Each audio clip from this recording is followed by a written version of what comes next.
Let us adore the ever-living God, render praise unto you, who spread out the heavens, and established the earth, and whose glory is manifest throughout all the earth. Let us adore the ever-living God, render praise unto you, who spread out the heavens, and established the earth, and whose glory is manifest throughout all the earth. He is our God. He is our God. He is our God. He is our God. There is no one. Yes, you are my God. You are my God. You are my God. Beside you there is no one else. I'll praise your name. Most high and awesome God. And lift my hand unto you. You save my soul on a rugged tree. That's why I praise you and serve you, Lord, throughout eternity. Hey, I'll praise your name. Most high and awesome God. And lift my hand unto you. You save my soul on a rugged tree. That's why I praise you, Lord, and serve you, Lord, throughout eternity. You are our God.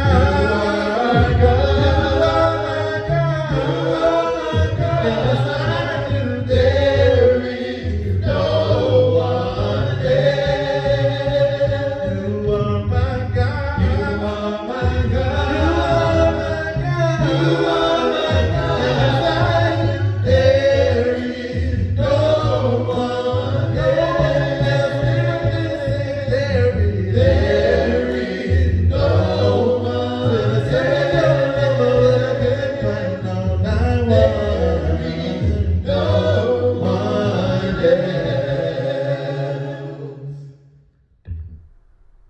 Good morning. Welcome to the worship services emanating from the Southside Church of Christ here in the city beautiful of Orlando, Florida. What a beautiful, gorgeous day the Lord has sent our way on this, the fourth Sunday, May 24th, 2020. Who would have thought we'd still be worshiping under quarantine restrictions? But God is so good. He's allowed us to meet in this venue, to stay together, to pray together, to love and give and forgive. All of the tenets of Christianity have never been confined to a building or a sanctuary or an edifice. Christianity is not what you do in here. Christianity is how you live out there. To God be the glory. Let's open, as we always do, Southside, with our mantra, our edict, our theme. 1, 2, 3. What you see is what you say. What you say is what you sow. What you sow is what you reap. What you reap is what you are. What you are is what you give. What you give is what you get. And what you get is what you deserve. Amen, somebody. We're so happy you're here. Remember to follow us continuously on Southside Facebook. We'll be every Sunday at 11 a.m., every Wednesday at 7 p.m. for Bible class, Sunday morning worship, Wednesday Bible class. Also, Southside YouTube, please subscribe. Get your family, your friends, your sorority, your fraternity co-workers to subscribe to our Southside YouTube channel and follow us on our website, sscoc.org, or on the Southside app. Either one would be sufficient. This Wednesday night, we'll continue in our majestic study on prayer. Last Wednesday, we dealt with the purpose of prayer. This Wednesday at 7 p.m., the power of prayer. Encouraging you again, if you have any questions, comments, testimonies, dissensions, objections you'd like to make into our Wednesday night Bible class, please, ma'am, and please, sir, contact Brother Leonard via phone call, text message, or email.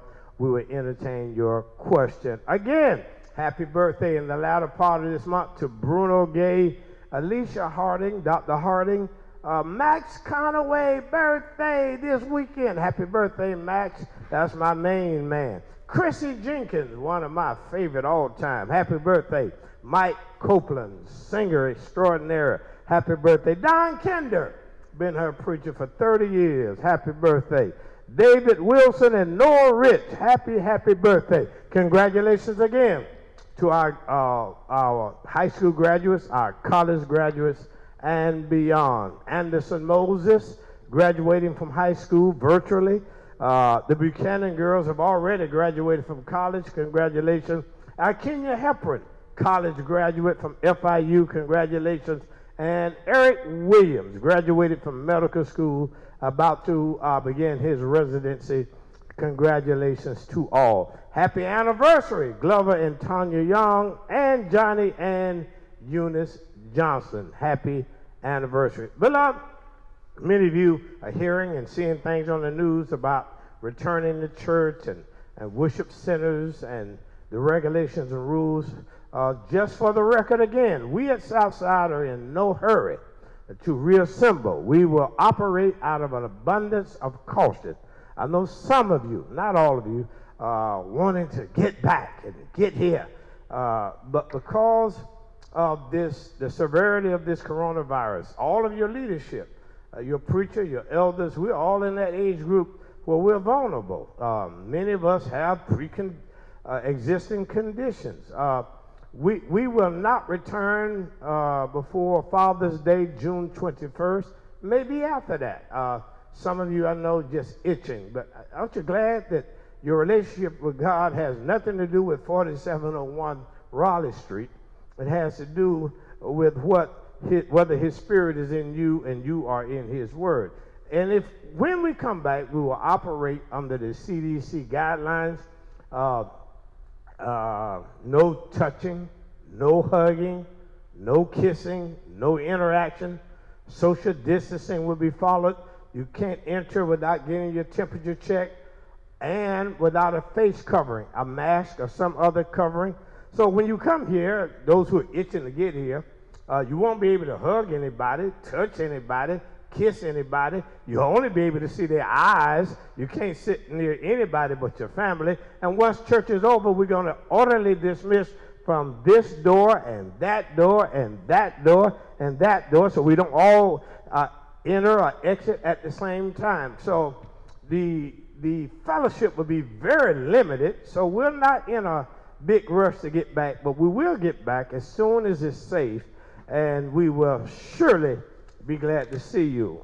You get to see me every week. It is I who am deprived from seeing you. God bless you. I know we miss and love each other, but as soon as it's safe, I promise you we'll be back. Beloved, let's move expeditiously into today's sermonic thrust. If you would be so beneficently kind, join Brother Leonard in the Gospel according to Matthew, the 6th chapter. Our reading will commence in verse number 25 and terminate in verse number 31. I want to talk to you today from a theme, think like a bird. Think like a bird. In other words, you just need some bird sense if you're a Christian. Matthew, the 6th chapter, verse number 25, the Bible says, "Therefore I say unto you, take no thought for your life, what you shall eat or what you shall drink. No thought for your body, what you shall put on. Is not the life more than just eating, and the body more than just what you wear? And he gives this example. Behold, the fowls are the birds of the air. They sow not, neither do they reap, nor gather into barns. Yet your heavenly Father feedeth them. Are you not much better than they are? Which of you, by taking thought or by worrying, can add 1 cubit unto your stature? And why take ye a worry about what you wear or your raiment? Exhibit B, he says, consider the lilies of the field, how they grow. They toil not, neither do they spin. And yet I say unto you, that even Solomon in all of his glory was not arrayed or as beautiful as one of those lilies. Wherefore, if God so clothe the grass of the field, which to this day and tomorrow is cast into the oven, shall he not much more clothe you, O ye of little faith? Therefore, take no thought, saying, what shall we eat, or what shall we drink? We are more than what we wear. Thus is the reading of Matthew's Gospel, the 6th chapter, verses 25 through verse number 31. Beloved, we're blessed today to read from the pen of Matthew, the son of Alphaeus, the one-time tax collector.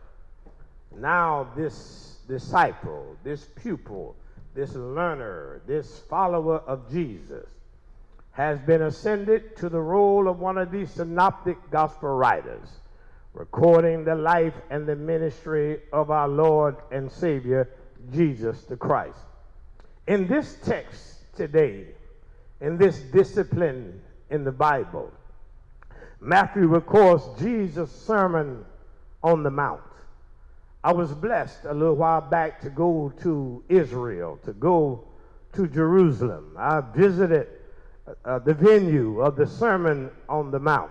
I was blessed to stand where Jesus stood on that mountainside with the scenic, surreal view of the valley. And thousands of people had congregated there. And Jesus preached arguably his greatest and most powerful palliative sermon while he tabernacled here on the face of the earth. Matthew chapter 5, Matthew chapter 6, and Matthew chapter 7 are commonly referred as the Sermon on the Mount. In the midst and the throes of this sermon where we are reading from today, he just taught his disciples in chapter 6 how to pray. You remember he taught them the Lord's Prayer. And then he taught them the importance of storing up their treasures not here on earth, but up in heaven where moths and corruption cannot invade. And now he concludes chapter 6 by giving his disciples and those in the congregation the cure for care. He's given them a formula to alleviate and allay their angst, their agony, and their anxiety. You read it with me. The Lord says, don't worry about what you're going to eat. Don't worry about what you're going to drink. And don't worry about your clothes, what you're going to wear, your raiment. Because God says, I got you covered. I got your back.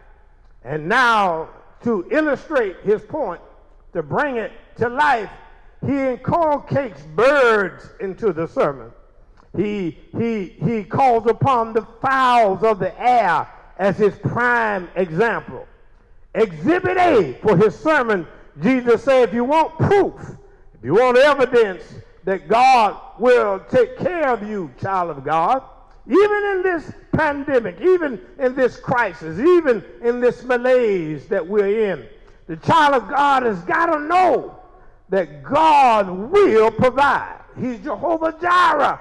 He will take care of you. You may not have everything you want, but God certainly will provide everything that you need. So he pulls birds as exhibit A. He says, you know, they don't sow and they don't plant. Birds don't reap and they don't harvest. Birds don't store up goods in their barns. Yet God feeds them. And then Jesus asked this rhetorical question: are you not much better than birds? In other words, folks, you and I just need a little bird sense. We need to think and operate like birds. And then he adds, as a caveat in this sermon, you read it, he says, by the way, by worrying or being anxious or being depressed and pacing the floor all night, you can't add 1 cubit to your stature. In other words, Jesus said, after you finish all of that worrying and running your blood pressure high, you don't get an inch taller.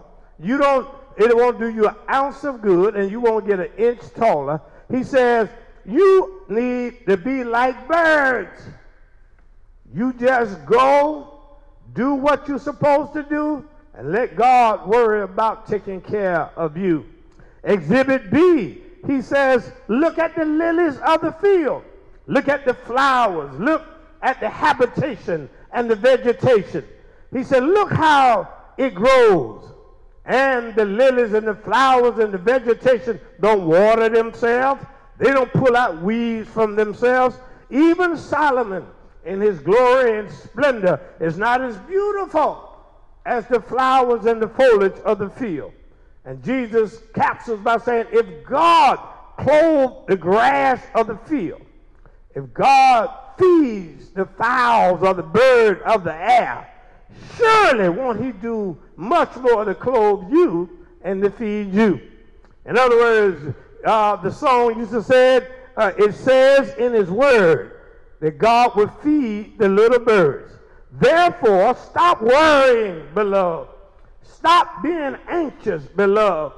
Don't worry about what you're going to eat and what you're going to drink and what you're going to wear and what you're going to drive and where you're going to sleep and how you're going to afford your gas and pay your bills. Don't worry about how you're going to afford education for your children and afford your copay for your insurance. You may not have functional insurance, but you got God's assurance, because you and I need to learn to think like a bird. God says, if I got the birds, I got you. You see, beloved, birds are often, and fowl kingdom is often used in the Bible to illustrate God's point. One of the most powerful passages to illustrate what God thinks about birds in the Old Testament of Isaiah chapter 40, verse number 31. Isaiah, you remember, says, they that wait upon the Lord shall renew their strength. They shall mount up with wings like an eagle. They shall run and not be weary. They shall walk and not faint. I find it interesting that God compares us in an analogy and an allegory that we, like the eagle, ought to mount up with wings and fly on this journey. You see, a bird is a warm-blooded creature covered with feathers. Its distinctive characteristic is a bird has 2 wings so it can fly. If it can't fly, it ain't a bird. That's why the Bible says you mount up with wings like an eagle. You can run and not be weary, walk and not faint.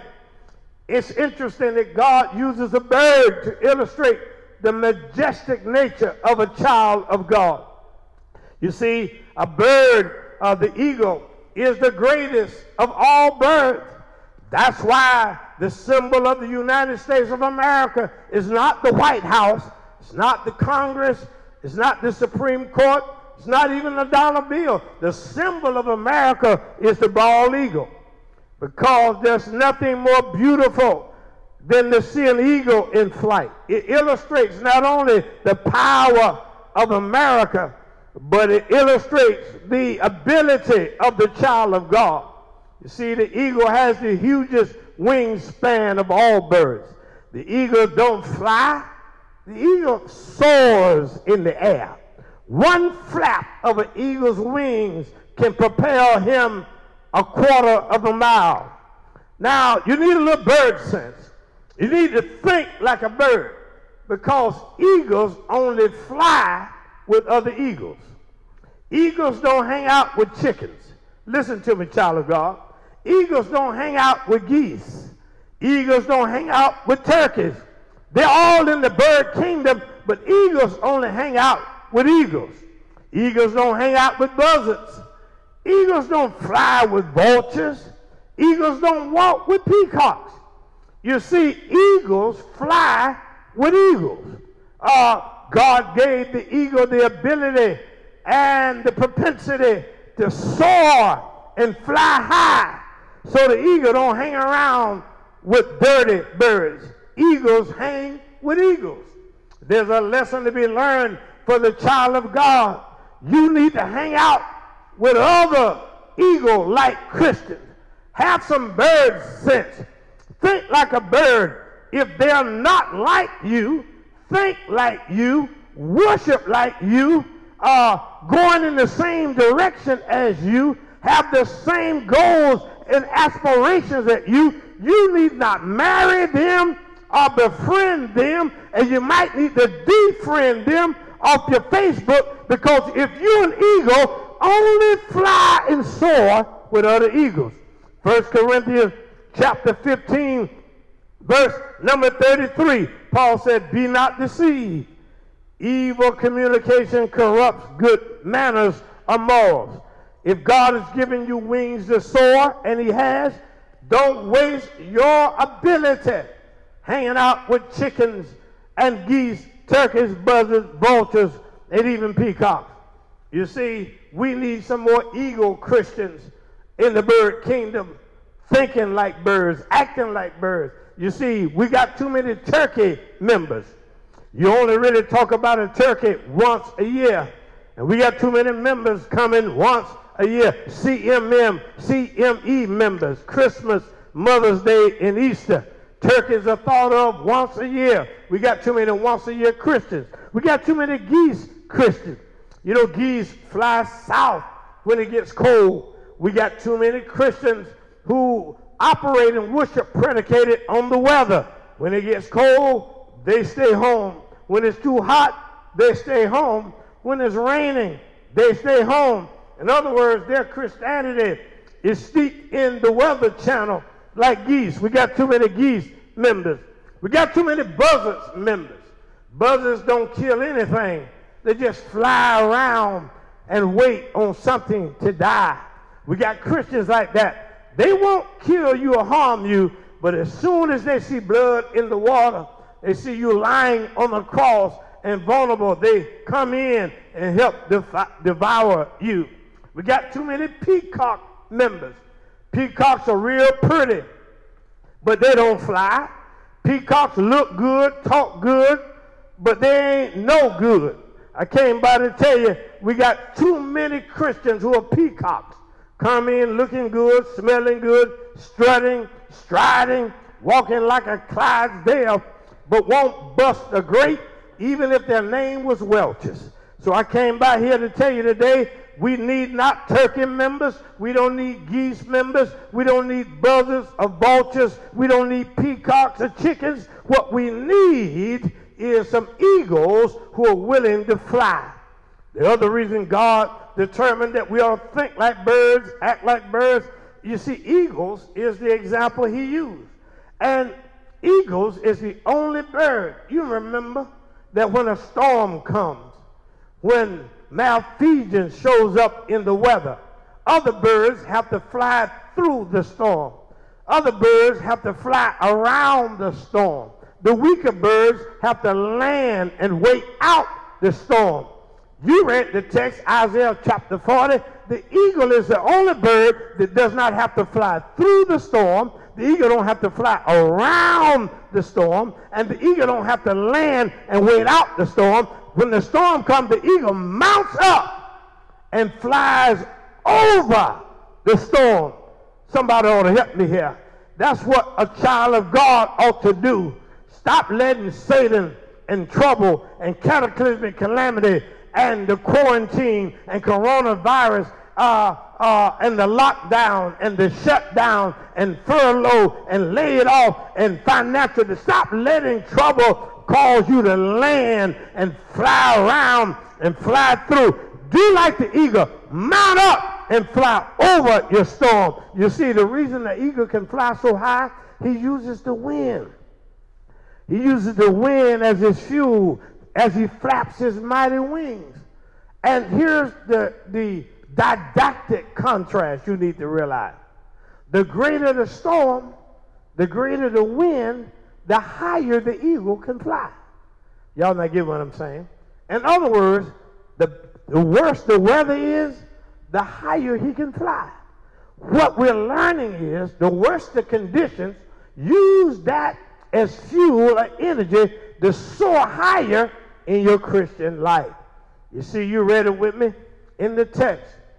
Jesus says in Matthew 6, the birds don't worry, the birds ain't anxious, the birds just go about their business. But the birds don't plant, birds don't harvest, birds don't store up things in the barn for the winter, yet God makes sure they're fed. Now, some of us misread this text. Jesus says birds don't worry, but he never did say birds don't work. Amen belongs there. They don't worry, but they do work. In other words, the birds do their part, and then God does his part.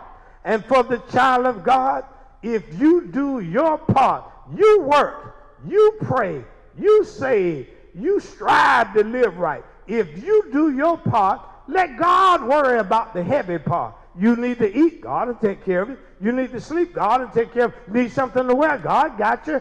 All your necessities. Now, red bottom shoes ain't a necessity. I'm going to say this Benz is not a necessity.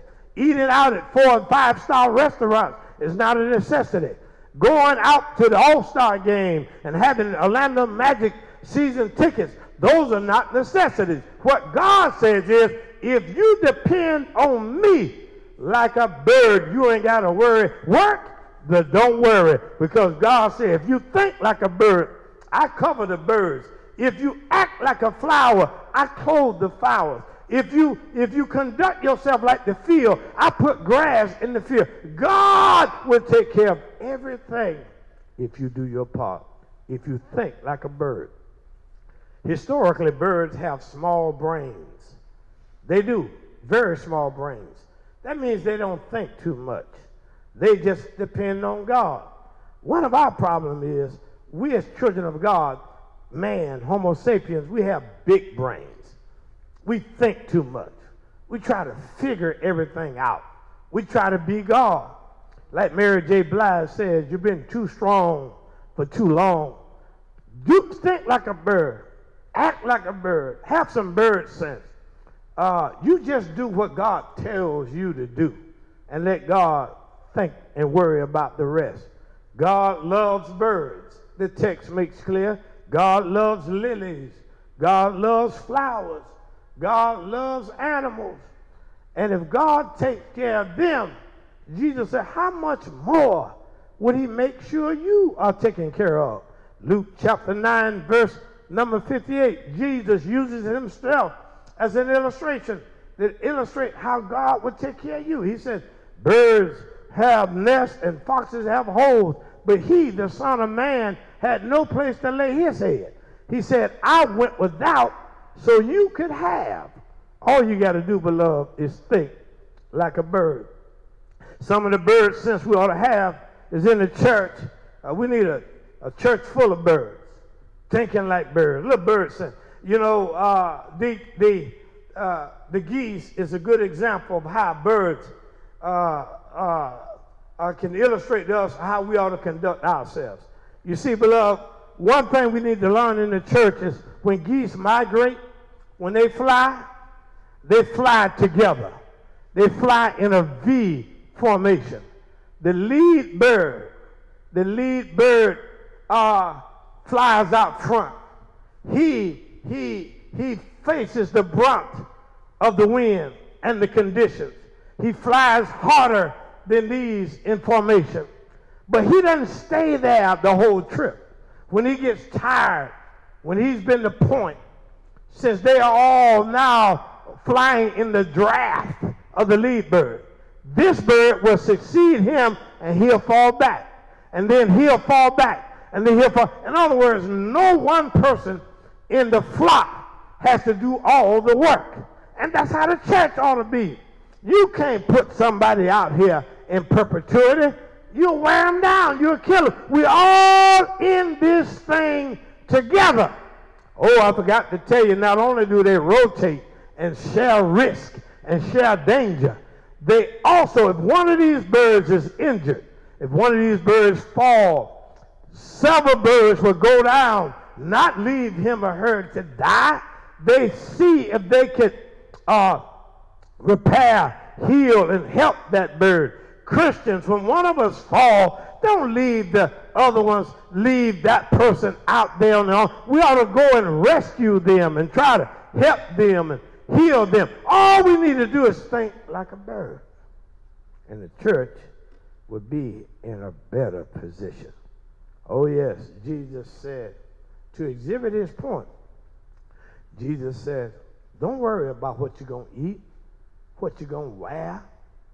He said, let me give you an exhibit. You know what exhibit A is? He said, consider the birds. Consider the fowls of the air. They don't reap or sow. They don't plant or harvest. They don't store up. They don't save.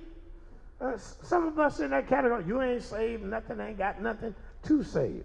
So you're worried, you're concerned, angst, and anxiety. Jesus said, by worrying, you won't raise your stature 1 inch. He says, do like the birds. They don't reap or sow. They don't plant or harvest. Yet God feeds them. You just got to have a little bird sense. Got to think like a bird. They don't worry, but they do work. And if you work and do your part, young people, go to school, study, do your part. Work at being a good husband. Work at being a good wife. Work at being a good son, a good daughter. Work at being a good parent, a good Christian, a good deacon, a good elder, a good preacher, a good song leader, a good usher, a good greeter, a good teacher at school. Work at what is good and best. If you work, you don't have to worry because God's got your back. I tell you, I send you home with this. You know, there was a story you might have heard of this young man who went off to seminary school. He was in graduate seminary school, as a matter of fact. He learned all this Greek and Hebrew, and he goes back home to his grandfather who never graduated high school, and the grandfather was unlearned. But the grandfather was a Christian. He was a member of the Lord's church. And the young man came home and explained to his grandfather some of the new jargon and language he learned. And he and his grandfather was talking about grace and mercy and joy. And he explained to the grandfather, no, grandfather, grace is chara. That's the Greek word for it. It's chara. And then he explained to the grandfather, now joy, when you talk about joy, that's chara. He said, the grandfather didn't understand all that. He said, let me explain to you again, grandfather. Grace is chara. But joy is chara. Grandfather still confused. He said, well, son, I don't understand any of that Greek and Latin and Hebrew. He said, but come in. I'll show you what I'm talking about. And they went to the window. They looked out. There was a bird on the limb. They observed the bird flew down, began to eat a piece of discarded hamburger from McDonald's or Burger King. And they looked at that bird take a piece of the meat out of that discarded hamburger. And the grandfather explained to his grandson, now that bird don't own any cows, bird don't own any cattle, yet that bird is eating meat. That bird is a recipient of the grace that God has given him. A few minutes later, that same bird began to eat them. He had the meat first. Now he's eating the bread from that discarded hamburger. And as he began to eat the bread, grandfather said, now that bird doesn't have any barley. That bird doesn't have any flour. Bird don't have an oven to bake bread. Bird don't have any yeast. Bird don't have a loaf from Publix or loaf from the food bank. But that bird is a recipient of the grace that God had given him. Then they look a few minutes later, bird flies over, begin to drink water out of a puddle after it had rained, and begin to salivate his throat. Bird drinking water after the rain. And the grandfather explained to his educated grandson, see, the son, that bird didn't cause it to rain. Bird don't have access to a water fountain. Bird can't buy a bottle of water from the store. But that bird is a recipient of the grace God had given him. In other words, when the bird ate the meat from the hamburger, the old man says, that's grace. Bird ate the bread from the hamburger, the old man says, now that's grace. Bird drank the water after it rained, the old man says, that's grace. Then the bird flew back to the limb where he started. The bird began to whistle and sing a melodious song. And then the grandfather said, now that's joy. In other words, after the bird received all of that grace from the hamburger, after God gave him food to eat, after God gave him water to drink, that's grace. So now, when he got back to the limb, he began to sing and to worship God. That's joy. Come here, church, Southside and beyond. You need a little bird sense. You need to think like a bird. After you and I receive all this grace from God, after God gives us something to eat, even though we don't deserve it, God gives us something to wear, even though we don't deserve it, God gives us something to drink, somewhere to live, you ought to have enough sense at some point to give God some joy, give God some praise, give God some worship. You need to think like a bird. You need to have a little bird sense. Jesus, not Brother Leonard, Jesus used this bird as his illustration. They don't reap, they don't sow. They don't plant, they don't harvest. Yet God feeds them. Consider then the lilies of the field. They don't cause it to rain, they don't pull out weeds. Yet God arrays them with beauty and splendor. If God does that for birds, God does that for the foliage and the flowers of the field, how much more will God do for his own children? So let it be written, so let it be done. The grass withers, the flower fadeth away, but the words of our God shall stand forever. Always remember and never forget. Think like a bird. Have a little bird sense. And the church and the child of God would be in a better place. Beloved, I pray that you have secured your communion.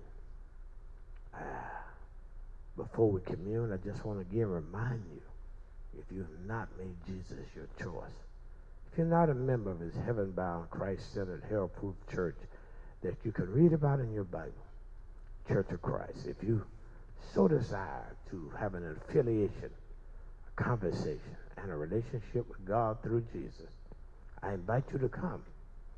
It's non-traditional, but I'm glad, in some senses, I'm glad that we can learn lessons during this quarantine. Church is not about bricks and mortars and pews and palaciousness. Church is a relationship with God through Jesus. It's not about the rules and the regulations we steep on people. It's about a relationship. I'm inviting you.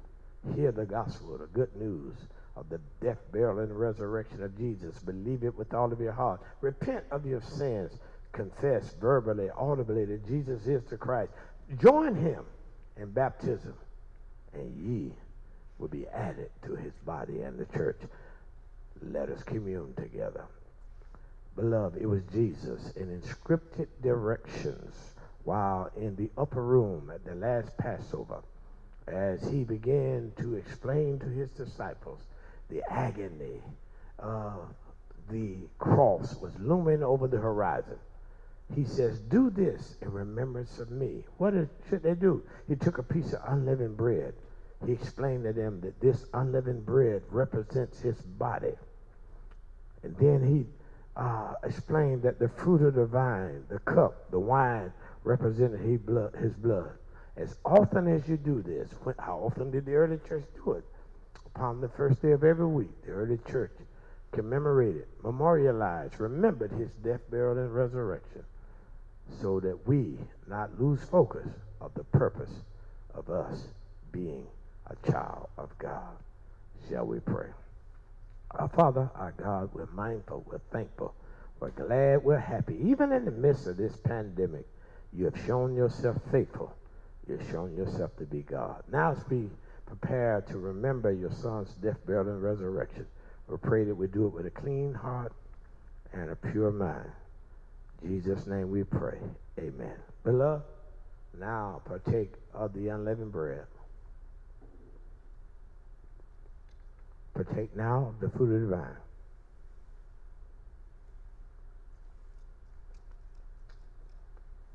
We pray. We remember what God has done.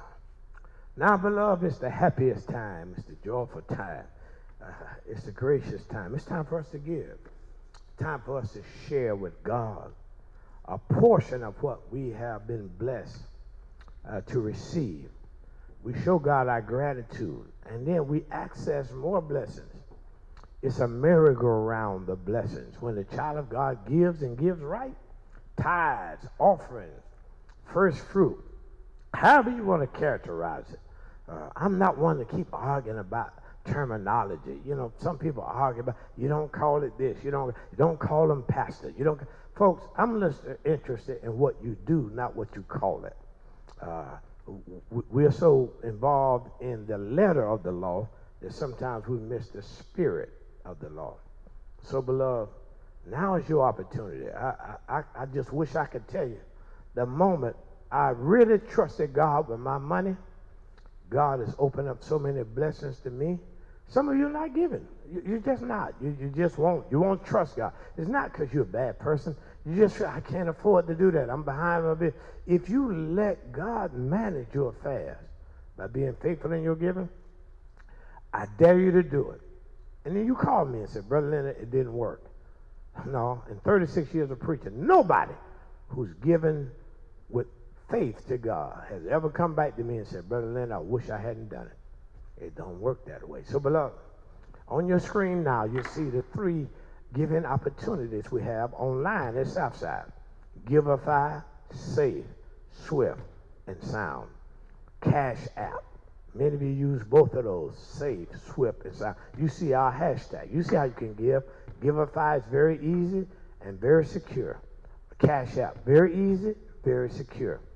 PayPal, very easy, very secure. For those who are just not comfortable online and you want to just mail in your lay-by, you can see our P.O. box at the bottom of your screen.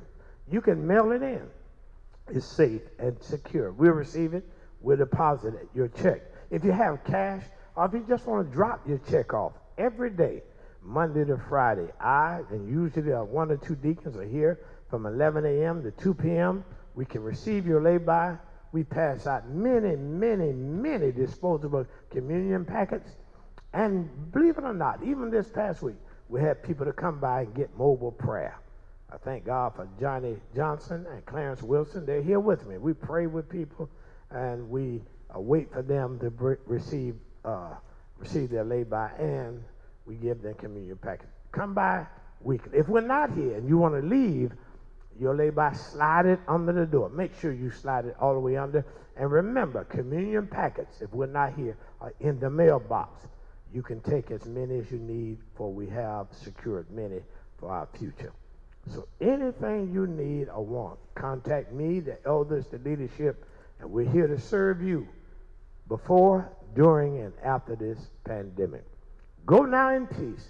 See you on Wednesday night as we discuss the power of prayer. Always remember and never forget, Christians ought to think like a bird.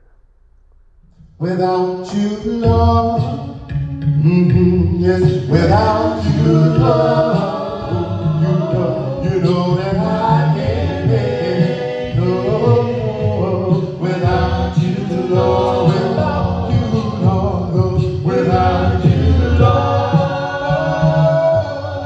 without you, Lord, I can't make it. No,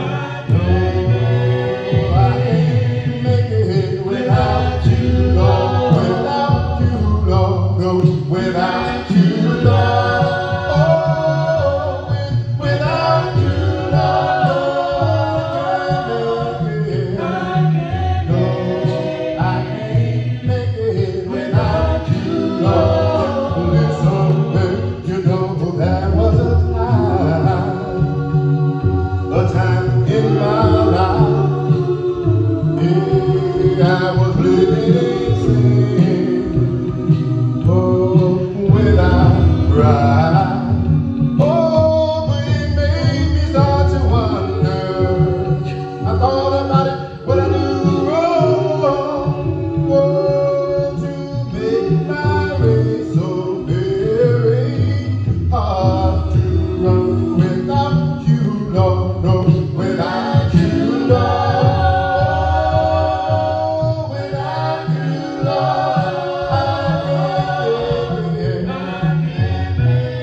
I praise you,